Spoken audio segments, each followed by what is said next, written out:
आप सभी रेल अभ्यर्थियों को नमस्कार। ये वीडियो आप ही लोगों के लिए बनाई जा रही है जिन्होंने रेलवे जॉब के लिए अप्लाई किया है, अप्लाई करने वाले हैं। पिछले वर्ष रेलवे ने बहुत भारी संख्या में 1,54,000 यूथ को एम्प्लॉय किया है दिसंबर 2023 तक, और जिन्हें पदस्थापित कर दिया गया है या आवश्यकता अनुसार उन्हें ट्रेनिंग पे भेज दिया गया है। उन सभी का समायोजन कर लिया गया है और आज के डेट में railway man power optimum level पे है। लेकिन ऐसी बात नहीं है कि और आवश्यकता नहीं है। जिस तरह से रेल का रैपिड ग्रोथ हो रहा है, जिस तरह से क्वांटम ग्रोथ हुआ है, जिस तरह से एक्सपेंशन हो रहा है, और चूँकि एक ये स्टाफ सेंट्रिक ऑर्गेनाइजेशन है तो इसमें स्टाफ की ज़रूरत होती है और हर वर्ष उसी पैमाने पे लोग रिटायर भी करते हैं। इसलिए हर वर्ष हर कैटेगरी में, ख़ास तौर से सेफ्टी कैटेगरी में, तो उसमें तो हम वैकेंसी अफोर्ड ही नहीं कर सकते, तो उनको भरना ही होता है। अभी सभी अभ्यर्थियों के हित में ये निर्णय लिया गया है कि अब कैलेंडर बना के हर साल वैकेंसीज़ को हम नोटिफाई करेंगे।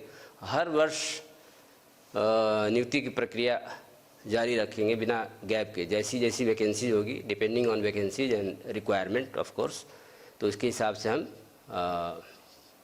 रिक्रूटमेंट करेंगे। ऐसे ही अभी जनवरी के महीने में एएलपी का नोटिफिकेशन हुआ जिसमें 5,696 वैकेंसीज़ के लिए नोटिफिकेशन निकला है। और जो जनवरी में नोटिफिकेशन हुआ है उसमें हमारा लक्ष्य है कि दिसंबर तक उस पूरे प्रोसेस को कंप्लीट कर लें और दिसंबर में हम एएलपी का 5,696 लोगों का पैनल दे दें। और जैसे ही पैनल वो समाप्त हो, चूँकि ये वैकेंसी एराइज होती जाती है, तो अगले वर्ष के लिए भी हम कैलेंडर जारी कर दें।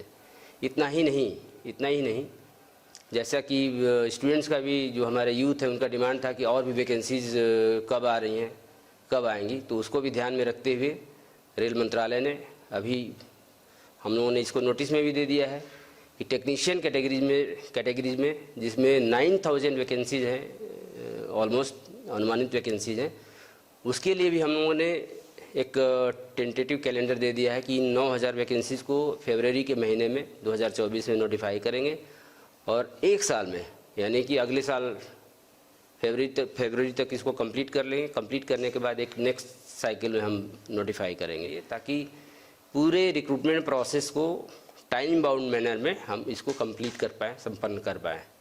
इसके अलावा रेल मंत्रालय ने एक बहुत बड़ा कदम उठाया है एज रिलैक्सेशन दे करके।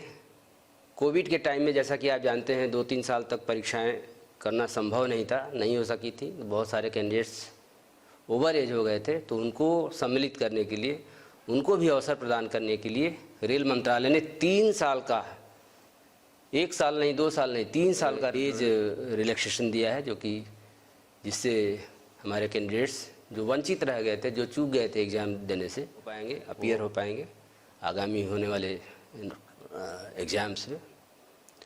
तो एक बड़ा उनके लिए भी अवसर होगा। और इस संदर्भ में मैं कुछ और बातें ही बताना चाहूँगा अपने अभ्यर्थियों को कि जब भी नोटिफिकेशन निकलता है तो फॉर्म कैसे भरना है। फॉर्म फिलअप करने से ही आपका एग्ज़ाम शुरू हो जाता है, वहीं से, वो भी पार्ट है एग्ज़ाम देने का।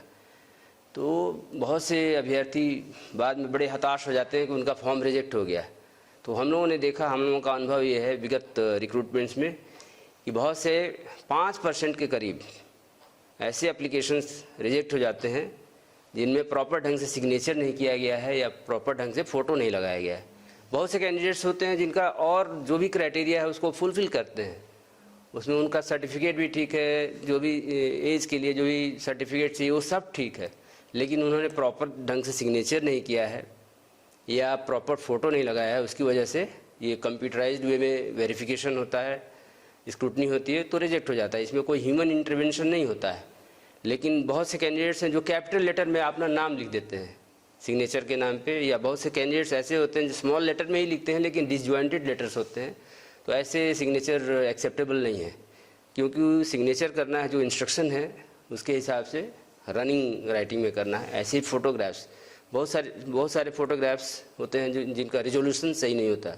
रिजोल्यूशन सही होना चाहिए, ख़राब रिजोल्यूशन होने पे, स्पष्ट नहीं होने पे वो रिजेक्ट हो जाएंगे। ऐसे बहुत से कैंडिडेट्स होते हैं जो फुल बॉडी का अपना फ़ोटोग्राफ दे देते हैं, या बहुत से ऐसे कैंडिडेट होते हैं, अभ्यर्थी होते हैं जो सेल्फी दे देते हैं, और ऐसे भी कैंडिडेट्स होते हैं जो ग्रुप में फ़ोटोग्राफ्स दे देते हैं। वेरीफाई करना बड़ा मुश्किल होता है, और जैसा कि आप जानते हैं आइडेंटिटी और जेन्युइनिटी सबसे इम्पॉर्टेंट पार्ट है किसी भी रिक्रूटमेंट प्रोसेस का।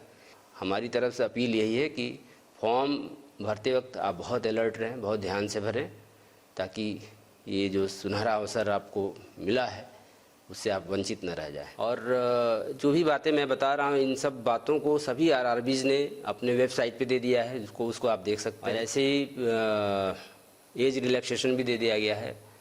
तो हम सभी प्रतिबद्ध हैं, जो भी हम लोगों ने कैलेंडर दिया है, जो भी शेड्यूल दिया है, उसको हम लोग उस लक्ष्य को उसी शेड्यूल के हिसाब से जितना रिक्रूटमेंट है उसको हम कंप्लीट करें। और अब आपकी बारी है कि आप जो शेड्यूल दिया गया है उसके हिसाब से तैयारी करें। अब आप जी जान से लग जाएं एग्ज़ाम देने के लिए। तो मेरी तरफ से, हमारी तरफ से, रेलवे की तरफ से, आरआरबीज़ की तरफ से आप सभी को ऑल द बेस्ट। आप सभी को ढेर सारी शुभकामनाएं। धन्यवाद।